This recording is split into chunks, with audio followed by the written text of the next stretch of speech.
Hello again. I've been watching clips of film of Kwasi Kwarteng at the Queen's funeral yesterday, and I am bound to say that he was behaving in the most peculiar manner. During the 2-minute silence, everybody else was able to stand perfectly still without fidgeting or moving at all. 2 minutes is not, after all, a great length of time, and most normal people can control their bodies for that long. Not the Chancellor of the Exchequer, though, who kept twitching, turning his head from side to side, mopping his face, and wriggling as though he desperately needed to urinate. In the description to this video, I give links to a couple of clips of film showing his odd behaviour. This was bad, but there was worse. He also seemed to be talking to himself. This happened as well during the funeral service, when he was seen muttering and actually laughing. The suspicion was that he might have been speaking on his mobile during the funeral. I have no idea if that was the case, and in fact I rather hope it was.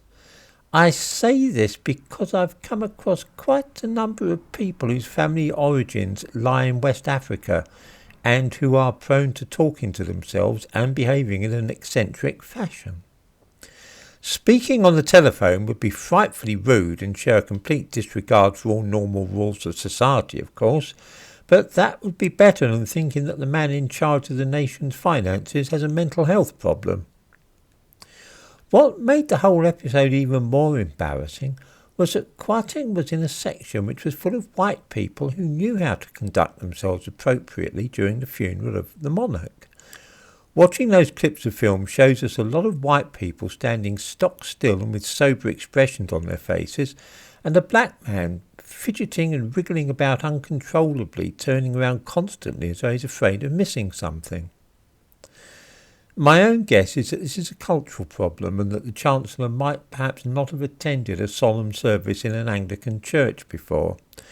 Many people of African ancestry prefer to worship at evangelical and Pentecostal places, and anybody who's been to such a church, attended a service there as I have, will know that there is constant movement and noise, and that somebody moving the head from side to side will hardly be noticed. I think he might have felt uneasy at the dead silence and stillness in the church, and reacted by grinning and wriggling about. I will remark that I cannot imagine any previous Chancellors carrying on like this. Think about Gordon Brown or James Callaghan or Harold Macmillan.